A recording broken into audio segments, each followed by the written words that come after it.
Hello dear students, ये LC oscillatory circuit समझेंगे आज के लेक्चर में। इसमें हम लोग रेजिस्टेंस ज़ीरो कंसीडर कर रहे हैं, एक इंडक्टर एंड इसके साथ एक capacitor. These two are connected. Initially T equal to zero पर हम ये कंसीडर कर रहे हैं कि इस पर चार्ज क्यू नॉट है और current in the circuit is zero. At this instant we start observing this circuit. Initially you can see that energy stored in the capacitor in the form of electric field is maximum, and that is equal to half q naught square by c. Inductor में energy stored is 0. Now what happens is that because there is a potential difference across inductor, this v equal to q by c, so at any time t a current starts flowing in the circuit at t equal to 0, and at any time t if we consider, then charge remains on the capacitor is q and current flowing in the circuit is I. At this instant, some energy is stored in the form of electric field and some energy is stored in the form of magnetic field inside inductor. So you can see that at this instant uc is equal to half q square by c and ul equal to half l I square. Now current keep on flowing in this direction till a situation arises when charge q on the capacitor becomes 0. At this instant, when q on the capacitor is 0, total energy which was stored at t equal to 0 between the plates of the capacitor now appears inside inductor in the form of magnetic field.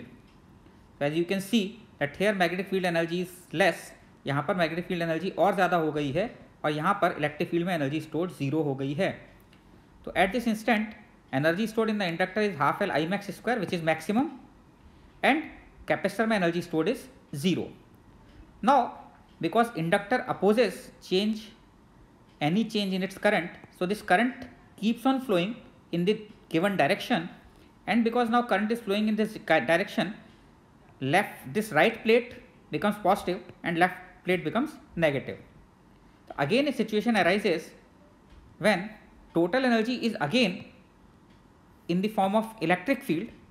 The only difference is that now left plate is negative and right plate is positive, but situation as far as energy is considered is same as it was at t equal to 0. So you can see that we have again reached a position which was at t equal to 0, and then again current starts building up in opposite direction from plus q naught to minus q naught. So current starts flowing in opposite direction, and a situation again arises when total energy पूरी की पूरी magnetic field में आ जाती है. तो you can see this is cycle, ऐसे चल रही है, फिर फाइनली वही सिचुएशन आई और ये कंटिन्यू रहेगा. इस प्रोसेस में जो ये सिचुएशन है इसको हम बोलते हैं एलसी ऑसिलेशंस. एलसी ऑसिलेशंस क्यों बोलते हैं? बिकॉज इसमें charge, current, energy, kinetic energy, potential energy सब ऑसिलेट कर रही होती है. इस केस में अगर हम इसका मैथमेटिकल एनालिसिस करें तो हम देख सकते हैं कि मैथमेटिकल एनालिसिस में अगर हम किसी भी इंस्टेंट पर टोटल एनर्जी लिखें तो total energy will be equal to constant, because there is no resistance is 0, तो एनर्जी कहीं पर डिसिपेट नहीं होगी. Half Q square by C plus half L I square equal to half q naught square by c, where q naught is initial charge, this is maximum charge, this q naught is maximum charge, and half l I max square. तो एक तो आपकी ये equation बन जाती है. इस equation पर आपके कुछ प्रॉब्लम्स पूछे जा सकते हैं कि कभी आपसे q और I दे दिया किसी इंस्टेंट पर तो पूछ सकता है कि मैक्सिमम चार्ज कितना होगा. कभी वो आपको I मैक्सिमम दे देगा और किसी इंस्टेंट पर I दे देगा तो पूछेगा उस इंस्टेंट पर चार्ज q कितना होगा. तो दिस इज़ वन इक्वेशन जो आपको याद रखनी चाहिए. इस पे बेस्ड प्रॉब्लम्स बन सकते हैं. नाउ अगर हम इसको डिफ्रेंशिएट करें with respect to time, because total energy is constant, that's why ये 0 आ जाएगा राइट हैंड साइड में, और लेफ्ट हैंड साइड में 2q इधर आकर 2 से 2 कैंसिल हो जाएगा, q by C D Q by D T plus L I D I by D T equal to 0 आएगा. और अगर हम i को D Q by D T रखते हैं, आप देख सकते हैं i और D Q by D T cancel हो जाएगा यहाँ पर, और इस D I by D T की जगह D two Q by D T square आ जाएगा. तो इक्वेशन आपकी बन जाएगी q by C plus L D two Q by D T square equal to 0, and we get this equation D two Q by D T square equal to -1 by L C into Q. As you can see, this is the equation as we have read in SHM, x equal to minus omega square, or you can say acceleration equal to minus omega square into x. याद आ रहा है आप लोगों को? ऐसी ही equation हो गई d2q by dt square equal to minus omega square into X. d2x by dt square होता है, तो d2x by dt square is equal to minus omega square into X से अगर हम इस इक्वेशन को कंपेयर करें तो इसका जो सॉल्यूशन है x equal to A sine omega T plus five होता था, इसका सॉल्यूशन हो जाएगा q is equal to Q max sine omega T plus five, जहाँ पर t equal to time period and t equal to 2 pi root LC आ जाएगा. अब आप कह सकते हैं कि इससे अगर हम देखें तो ये t इक्वल टू 0 की सिचुएशन है, ये वाली situation t equal to t/4 पर होगी, ये it's somewhere between t greater than 0 and less than t/4 पर सिचुएशन ये होगी. देन t/2 पर सिचुएशन ये हो जाएगी, 3t/4 पर सिचुएशन ये हो जाएगी, और फिर again t equal to t पर ये वाली सिचुएशन हो जाएगी. तो t equal to 0 and t equal to t पर अगेन हमारे को सेम सिचुएशन मिल जाएगी. तो ये यहाँ पर ऑसिलेशंस हो रहे हैं, चार्ज के ऑसिलेशंस हो रहे हैं, करंट के ऑसिलेशंस हो रहे हैं, इसलिए इनको LC ऑसिलेशंस बोलते हैं.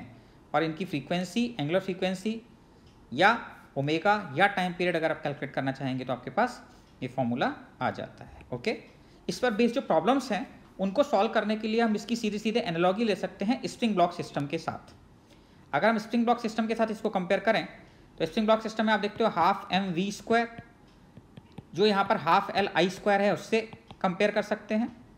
हाफ mv स्क्वायर और हाफ LI स्क्वायर, तो L जो है वो m के इक्वलेंट हो जाता है, m के एनालॉगस हो जाता है, और I v के एनालॉगस हो जाता है. इसी तरीके से हाफ के x स्क्वायर और half q square by c, इनको आप कंपेयर कर सकते हैं, तो q और x एक जैसे हो जाते हैं और k और 1/c एनालॉगस हो जाते हैं. तो इन सब चीज़ों को अगर कंपेयर किया जाए तो x की जगह पर q आ जाता है, x को dx बाई dt करेंगे तो v आ जाएगा और dq बाई dt I आ जाएगा. वहाँ पर इनर्शिया m होता था, यहाँ पर करंट का अपोज करता है इंडक्टर, तो ये इनर्शिया प्रोवाइड करता है सर्किट को. वहाँ अगर कोई कांस्टेंट फोर्स लग रहा हो इस पर F इक्वल टू ma, तो इसका जैसे एनालिसिस करते थे यहाँ पर इसका एनालिसिस तब होगा जब यहाँ पर कोई कांस्टेंट फोर्स की जगह पर कांस्टेंट पोटेंशियल डिफरेंस आ जाएगा. तो अगर हम यहाँ पर इंडक्टर और कैपेसिटर के साथ एक बैटरी लगा देंगे बैटरी लगा देंगे तो इस को आप कंपेयर कर सकते हैं जैसे यहाँ पर एक फोर्स लगाकर इसका एनालिसिस करते, इसका एनालिसिस उसी तरीके से हो जाएगा. तो F इक्वल टू ma जो होता था उसकी जगह पर यहाँ equal to LdI by dt आ जाएगा. अगर कहीं पर कोई रेजिस्टिव फोर्स लग रहा होता था F equal to minus BV, जैसे लिक्विड का रेजिस्टेंस हो जाता था या फिर आप लोगों ने एयर का रेजिस्टेंस देखा था, तो अगर कोई फोर्स लग रहा है ऐसा रेजिस्टिव फोर्स जो वेलोसिटी का अपोज कर रहा है, यहाँ पर उसको आप कंपेयर कर सकते हैं रेजिस्टेंस से. जैसे रेजिस्टेंस में करंट का अपोज होता था, ऐसे यहाँ पर कोई और एक फोर्स आ गया जो कि वेलोसिटी का अपोज कर रहा है. तो कहीं पर अगर कोई डिसिपेटिव फोर्स होगा तो उस डिसिपेटिव फोर्स को रेजिस्टेंस R से शो किया जा सकता है. ये मैं आपको बता ही चुका हूँ, K की जगह 1/c आ जाएगा. जो वहाँ पर force F equal to kx होता था वो यहाँ V इक्वल टू q/c से कंपेयर हो जाएगा, और P equal to m into V जो मोमेंटम होता था यहाँ पर phi equal to L into I के कंपेरेबल हो जाएगा. तो अगर आप इन सारी सिचुएशंस को एनालाइज कर चुके हैं तो आपको यहाँ पर जो भी प्रॉब्लम दी जाए आप इसको इसके इक्वलेंट बना दीजिए और फिर जैसे इसको सॉल्व करते वैसे ही इसको सॉल्व कर लीजिए, ये बेस्ट तरीका है. दो एग्जांपल्स की हेल्प से मैं आपको इसको समझाता हूँ. जैसे कि अगर आपको एक बॉल दे दी जाए जिस पर मास mg लग रहा हो नीचे और b इंटू वी कोई रेजिस्टिव फोर्स लग रहा हो ऊपर की तरफ, b into V resistive force, air का रेजिस्टेंस मान सकते हैं. तो ऐसे केस में जो वेलोसिटी आती थी वो आप लोगों ने पढ़ा है, वेलोसिटी आती थी mg by b 1 minus e to the power minus bt by m.